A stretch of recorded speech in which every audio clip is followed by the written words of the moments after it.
Welcome to Pumpkin Spice Podcast. It's a seasonal, artisanal treat of a podcast about horror films for fans of horror films. I'm Rob Schulte. And I'm Graham Young. Graham, which character do you feel like you relate to most in all of the Friday the 13th movies we've seen so far? Gosh, that's a really good question. I would say I relate to the two characters I like the most from the series, and that's Tiffany Helm and Crispin Glover. A mix of those characters. They're kind of outsiders. They want to fit in, and they both are great dancers, and I've always considered myself to be a pretty good dancer. I can stand by that. What about yourself? Well, I don't know. Part of me feels like middle Tommy Jarvis. You know, leave me alone. I kind of want to just hang out by myself. You know, sans visions. But another part of me is very much like Crispin Glover in the sense of maybe not as much self-deprecating, but definitely like the odd one at the party that's not afraid to dance either. Sure, yeah. And I think Crispin is, part 4 when we're going through these films, that was sort of the start. We discussed this before, that was the film that we really started to give a shit about these characters. Parts 1 through 3 have some okay characters, but it's not till 4 that we really start to, I'm hesitant to say identify with, but just some characters we can kind of groove with. With that, let's go into Friday the 13th Part 7. The New Blood. Ooh, spooky. Graham, can you give me a 30-second summary? Yes, this will be a little bit different. There is a young woman that discovers that she has telekinetic powers and accidentally kills her father. Then she accidentally raises Jason from Camp Crystal Lake, and he goes on a killing spree. And at the end of the film, she uses her telekinetic powers to destroy Jason. Actually, that's not true. She uses her telekinetic powers to raise her father from the dead, and he kills Jason. Yeah. There's a lot going on in this one. Is there anyone from this movie that you recognized? Oh, absolutely. Okay, are we talking about Dr. Cruz? Oh yeah, I'm talking Bernie himself. Okay, I was wondering if you would catch on to that. I was hoping to surprise you, but yeah, that's true. Terry Kaiser from Weekend at Bernie's. And Weekend at Bernie's Part 2. Yeah, he's in the sequel as well. He plays Dr. Cruz, who is sort of working with our main character on how to harness her telekinetic powers. But and he's got some nefarious plans. Yeah, in this movie, he's a big fat jerk. And definitely sort of the other villain in the film besides Jason. Yeah, and from what I can tell, the first person to ever assist a kill with Jason.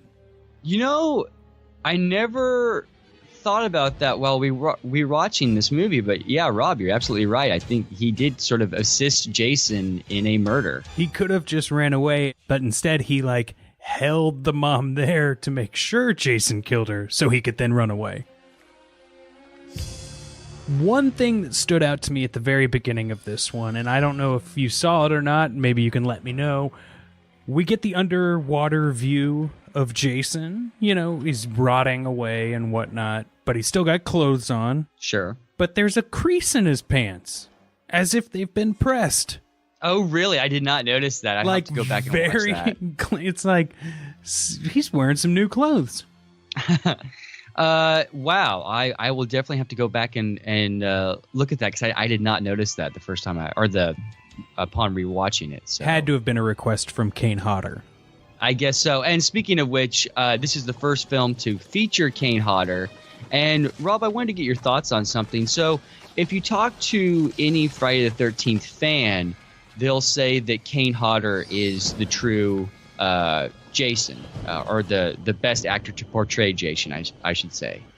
And I find that interesting because he didn't come in until the 7th film, and he was only Jason for 3 movies.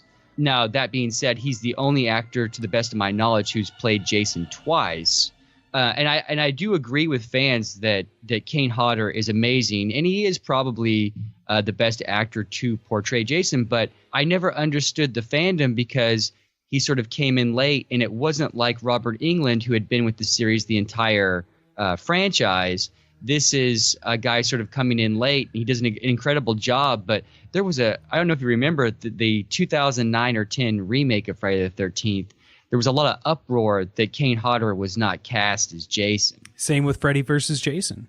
That's right. Maybe that's what I'm thinking of. But what are your thoughts as far as the sort of Kane Hodder fandom of Friday the 13th? I am really glad that you asked me this because I had a note I wanted to bring up. Sometimes in preparation for this podcast, I'll watch, other people's reviews or takes or, people who do counts here and there and stuff. And generally I'm happy with the facts and the work that's put into, like, say, popular YouTube videos and stuff. What I'm not a fan of is, like, trying really hard to be clever. And it came out really hard in this one video I saw, which I won't, like, name because people can do whatever they want, and this isn't like a witch hunt by any means. But the host was explaining that Kane Hodder was injured.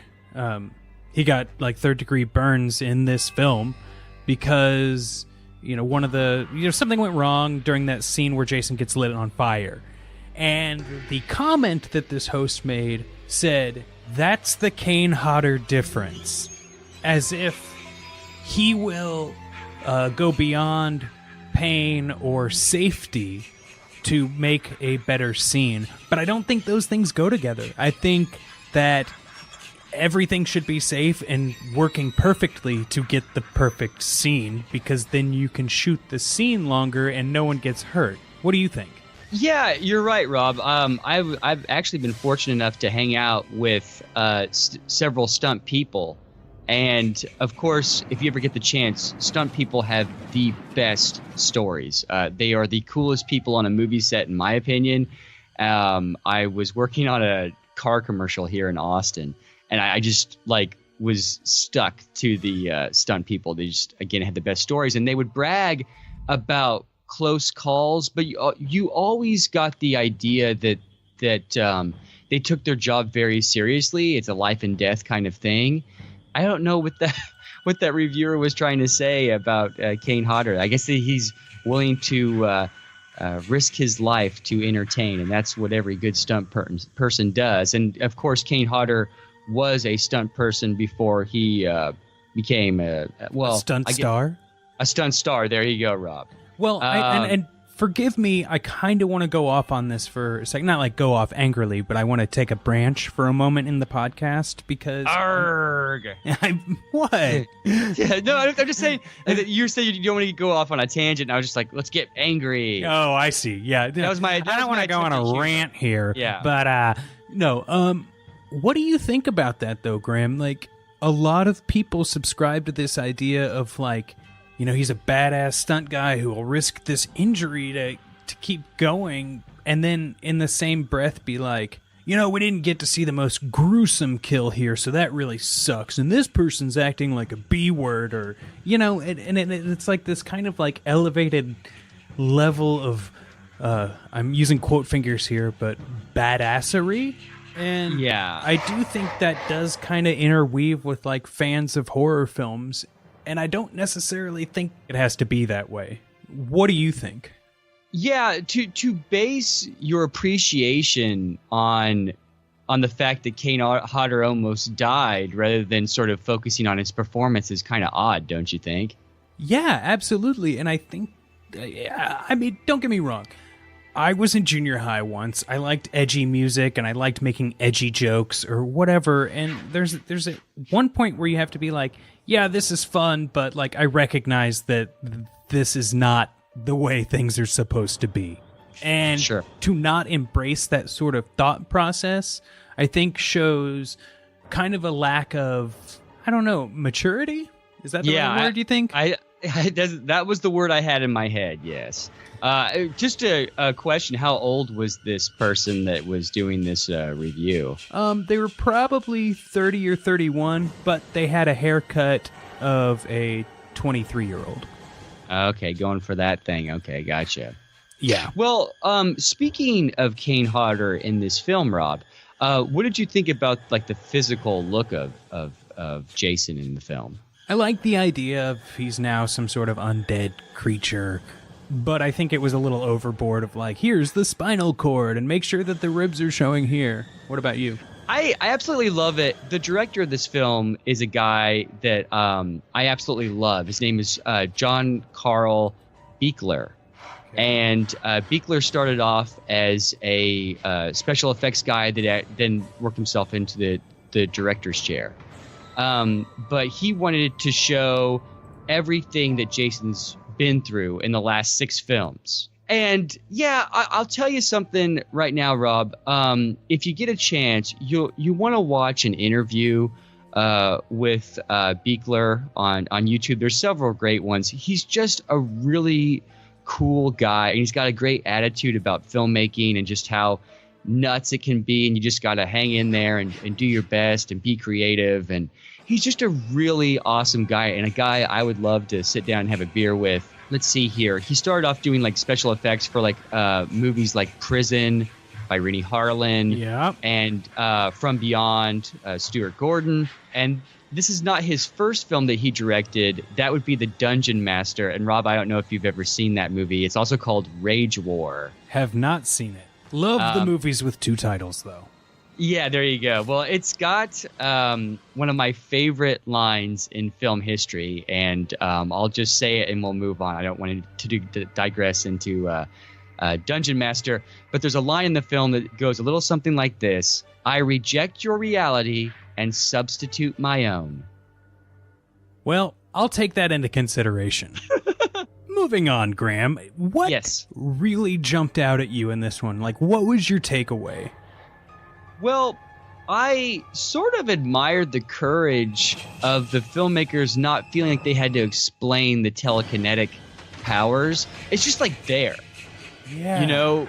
And at first I thought that was really weird. Like we're just going to introduce more a superhero more or less to fight Jason, but at the same time it just feels so refreshing. And like, look, I love Corey Feldman, but screw Tommy Jarvis. Tina should have been our recurring character. No? You finally have a worthy opponent to Jason. Like, if you look at, everything she does to him is so much more than what Tommy ever did. Like you're saying. Like, I agree with you. She had a role in the film. Tommy didn't do jack shit for 3 movies. Well, when Corey Feldman portrayed the character, he killed Jason, but in 5 and 6 he doesn't really do too much. Where Tina is just kicking ass. Yes, it's like for everything good it does, it like glosses over everything else. Like every character is a huge stereotype. Like every teen character, like there's no one that you care about, and you're not supposed to. I mean, like that was the rule of the first one. It's like give me people that you're this, you're that. I don't care about you dying, which is great. But like, I don't know. Like they've had so many movies to at least polish the things that they did wrong in the past, and now they've got this like fairly decent idea of giving Jason a foe, and they squandered it. Well, would you agree, Rob, that all of these movies, to a certain extent, feel rushed? Oh, absolutely. They're more rushed than this podcast. Yeah, there you go. It's a studio cash grab. They sort of had an unexpected hit, and they just milked it until the milk ran dry. And that's always the sort of vibe I got from the series. But then again, the same could be said for Nightmare on Elm Street, and that's one of my favorite horror film franchises out there. So, what can you say? Yeah, but Jason never wears sunglasses. That's true, and Jason never sort of becomes like this James Bond kind of. Not that Freddy Krueger is James Bond. Not in this movie, but in the previous one, he has a James Bond intro. That's true. That's true. And but there's no like MTV Friday the 13th. Graham, we've done away with the tally. Jason is a completely different being. I I don't know. I haven't done any more research on that. I'm taking it at face value until I get a little bit more info. But what are your final thoughts on this film? The house explosion is phenomenal. It's one of the best explosions I've seen in cinema, maybe. But my big takeaway is, look, if you're going on a marathon with these films like Rob and I have, it tends to get a little monotonous. That being said, Rob, you talked about stereotypical characters, and I believe her name is Megan, the woman that's kind of squaring off with Tina, and they're kind of, I guess, like fighting over that guy or something. She was so over the top, I actually loved it. The filmmakers were just like, you know what? Let's just go all out there. And it works for me. I thought that was pretty cool. But this movie really starts to heat up in the third act. And with the exception of the very, very end, which is terrible, the last 20 minutes of this movie rocks. I agree, Graham. It was a lot of fun. It went by quickly, but then once you see her use telekinesis to raise her dead father from the lake to pull Jason back down into the lake, any shred of anything that was keeping me tied to this movie was gone. And not only just because of the obvious why isn't he rotting like Jason was, but also because who's this dude? Like, why? Exactly. You know? Who cares about this guy? Like, but you bring and up also, an interesting... we're supposed to feel good. He was beating her mom at the beginning of the film, and now he saves the day because she wakes him up. What? Get out of here. Yeah, it's this weird domestic violence at the beginning of the film. It's really weird. Don't make me root for the dude who hits his wife. Yeah, and then yells and screams at his daughter. Yeah, Rob, but you bring up a good point in the sense that, so Buechler hated this ending. He had to cave in or give in to the studio's will and shoot the ending that they wanted. But what he tried to persuade them to do is give that guy zombie makeup, the father. So when he came out of the water, he would be look as terrifying as Jason. But they didn't do any of that. There's no makeup at all. He just comes out like the Camp Crystal Lake has preserved him or something. It's cheesy. It takes you out of the film. They really needed a stronger ending to bring it all home. And I wouldn't say that the ending ruins the film, but it comes pretty darn close. It rivals Part 2's ending. Yes. Graham, you really wanted to jump into the movie recommendations because now we're in October, and I really trust what you have in store for us. From 1960, Eyes Without a Face. And Rob, have you heard of this film? Only in name. Okay. This movie is shocking by 2017 standards, so you can only imagine what it would have been like to watch this movie in 1960. But the story revolves around a sort of mad scientist, and his daughter gets in a horrible car accident, and her face is really messed up. So he kidnaps young women and takes their faces off and tries to put them on his daughter's face. Check this movie out. You will not be disappointed. So that's my recommendation. What is yours, Rob? I don't know if it's necessarily a recommendation as much as it is I watched this, and I think that some people will find value in it, but it made me feel uncomfortable. What is the film, Rob? Now, you first, before I jump in, you're a Stephen King fan, correct? Yes. And so am I. I mean, everything I've read by him, I've enjoyed. Warts and all, I should say. Yeah. Like, we recognize the faults. Yeah. Did you ever read Gerald's Game? Yes. And you know that they made a film for it, Netflix original. Yeah, I actually haven't watched it because I'm angry that someone got to that movie before me. Okay, so you enjoyed the book or the story. Well, the funny thing about it is, Rob, so I started reading, I specifically remember that I was in the 5th grade when I started reading Stephen King.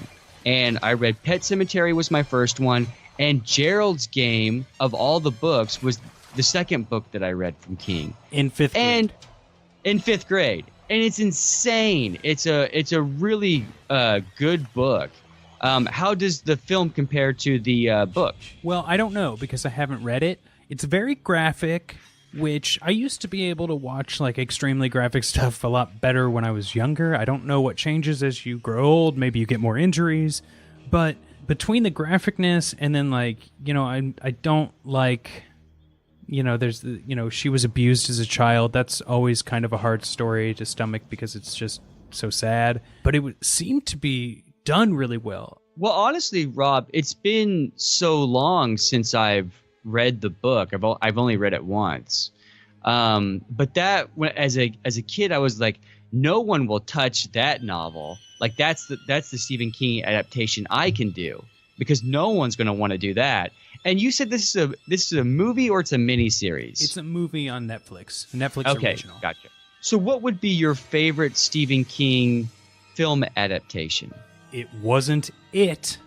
Yeah, we might have to devote an episode to that. I sort of have refused to watch it just because, Rob, there's a thing sort of going on with modern horror films that I just can't stand, and that's sort of the overuse of jump scares. Oh, really, Graham? Is that like unique to you, or well, it should be for everyone. It's cheap and it sucks. It's not you're not challenging your audience. I was giving it the benefit of the doubt because it was the previews, and I don't think that it was incredibly overused in part one, but yeah, it was there. The book, it is insane, and I don't know if you know this, Rob, but the book, it had a co-author. It was cocaine. So I don't know if you've ever read like It or Tommyknockers. That sort of time in Stephen King's life was just batshit crazy, and I both despise and adore that period in his career. A spaceship! A spaceship! Graham, what do we have in store next week? We have Jason Takes Manhattan, Friday the 13th, Part 8.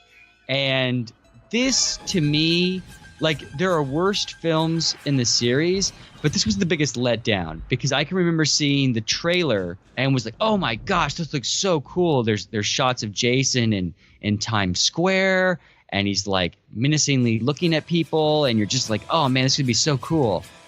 And well, we'll talk about it next week, but it was a huge letdown. Rob, have you seen this movie before?